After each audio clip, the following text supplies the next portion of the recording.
नगर के जिलाधिकारी इस वक्त हमारे साथ मौजूद हैं। दिलीप स्वामी जी, इस वक्त समाजी नगर को सुरक्षित रखना, शांत रखना एक बड़ी जिम्मेदारी है। अभी एक निवेदन पत्र दिया गया बजरंग दल की तरफ से, क्या है उसमें, मजमून क्या है, क्या लिखा गया है? अभी जो बजरंग दल के कुछ सम्माननीय सदस्य यहाँ आए थे, उन्होंने जो निवेदन दिया है और यहाँ पे उन्होंने मनोगत भी एक्सप्रेस व्यक्त किया है। उनका जो कहना है, जो अभी सारे सोशल मीडिया पे आ रहा है, कि उनकी जो मांग है वो हम गवर्नमेंट को, इनका निवेदन एज इट इज़ हम गवर्नमेंट को भेज रहे हैं। और परिसर में शांतता व सुव्यवस्था के लिए हमने बड़े पैमाने पे पुलिस बंदोबस्त लगाया है। कुछ प्रिवेंटिव मेजर्स के कुछ ऑर्डर हमने निकाले हैं और ज़िले में शांतता व सुव्यवस्था आबादित रहे, इसके लिए हम सारे स्टेप्स उठाए। लेकिन जो मांग है उसमें ये भी कहा गया कि अगर मांग पूरी नहीं होती है तो फिर बाबरी मस्जिद जैसा जो है कार सेवा देंगे, ऐसी कुछ बातें आ रही। नहीं, अभी बातें तो ये आ रही है, लेकिन हमारा अभी जो पूरा ध्यान है, ये जो बाहर के ज़िले के कुछ लोग आ रहे हैं आंदोलन करने के लिए, या कुछ लोग उधर खुलताबाद जाने की बातें कर रहे हैं, तो ये सारे जो किस्से है उससे कोई अफवाह न फैलाई जाए। एक और बड़ी खबर, नागपुर में आरएसएस मुख्यालय जाएंगे प्रधानमंत्री मोदी। 30 मार्च को गुड़ी पड़वा पर पर्व के दौरान वहां का दौरा करेंगे। नेत्र अस्पताल अनुसंधान केंद्र का भी शिलान्यास करने वाले हैं और इस दौरान 30 मार्च को प्रधानमंत्री नरेंद्र मोदी जाएंगे आरएसएस के मुख्यालय में।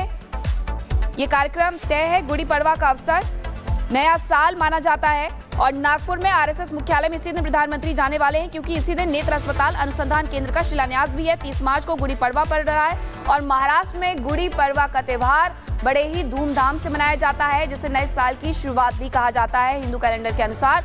अब ऐसे में प्रधानमंत्री नरेंद्र मोदी की ये यात्रा तय है कि नागपुर में आरएसएस मुख्यालय जाएंगे 30 मार्च को गुड़ी पड़वा के दिन, और नेत्र अस्पताल अनुसंधान केंद्र का भी शिलान्यास प्रधानमंत्री नरेंद्र मोदी करने वाले हैं। इस दौरान संघ के दूसरे सरसंघचालक माधव सदाशिवराव गोलवलकर के नाम पर बनने वाले नेत्र अस्पताल और अनुसंधान केंद्र की वो आधारशिला रखेंगे। पीएम मोदी पहली बार नागपुर में सरसंघचालक मोहन भागवत के साथ मंच साझा कर सकते हैं। ये जानकारी भी मिल रही है कि प्रधानमंत्री के संघ के संस्थापक डॉक्टर हेडगेवार को श्रद्धांजलि देने दीक्षा भूमि भी जाने की चर्चा है। तो प्रधानमंत्री 30 मार्च को नागपुर में रहेंगे। अब संघ एक बहुत बड़ा संगठन है, शायद अब उसके 100 साल हो रहे, ये 100वां वर्ष है। और दुनिया में इतना बड़ा स्वयंसेवी संगठन कहीं होगा ऐसा मैंने तो नहीं सुना है। करोड़ों लोग उसके साथ जुड़े हुए हैं, लेकिन संघ को समझना इतना सरल नहीं है। संघ के काम को समझने का प्रयास करना चाहिए। और संघ स्वयं तो एक पर्पज ऑफ लाइफ जिसको कहे, इसके विषय में आपको एक अच्छी दिशा देता है। दूसरा, देश ही सब कुछ है और जन सेवा ही प्रभु सेवा है। ये जो हमारे वेद काल से जो कहा गया है, जो हमारे ऋषियों ने कहा, जो विवेकानंद ने कहा, वही बातें संघ के लोग करते हैं। तो स्वयंसेवक को कहते हैं भाई तुम्हें संघ में से जो प्रेरणा मिली वो 1 घंटा शाखा है, वो स्वयं नहीं, यूनिफॉर्म पहनना वो स्वयं संघ नहीं है। तुमने समाज के लिए कुछ करना चाहिए। और वो उस प्रेरणा के भारतीय मजदूर संघ है, शायद उसके 55,000 के करीब यूनियंस है शायद, और करोड़ों की तादाद में उनके मेंबर्स है। शायद दुनिया में इतना बड़ा लेबर यूनियन कुछ नहीं होगा। और सिखा कैसा जाता है,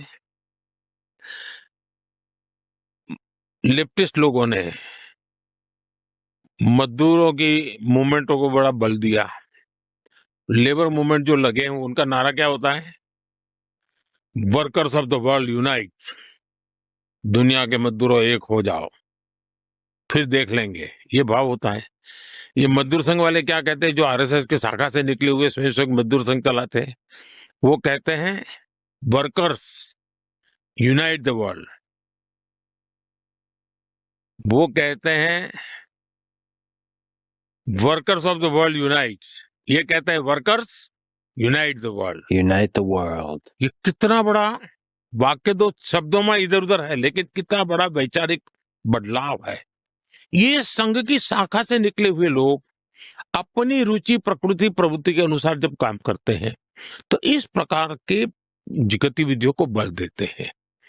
और जब इन कामों को देखेंगे तब आपको 100 साल में राष्ट्रीय स्वयंसेवक संघ ने भारत के सारे चकाचौंध दुनिया से दूर रहते हुए एक साधक की तरह समर्पित भाव से, तो मेरा ही सौभाग्य रहा कि ऐसे पवित्र संगठन से मुझे संस्कार मिले जीवन के, लाइफ ऑफ पर्पज में जो मिला। फिर मेरा सौभाग्य रहा कि मैं कुछ पल के लिए, कुछ समय के लिए संतों के बीच चला गया, तो हम मुझे आध्यात्मिक अधिष्ठान मिला, तो शिस्त मिली, लाइफ ऑफ पर्पज मिला, संतों के बाद आध्यात्मिक अधिष्ठान मिला। स्वामी आत्मस्थानंद जी जैसे लोगों ने जीवन भर मेरा हाथ पकड़ करके रखा, हर पल मेरा मार्गदर्शन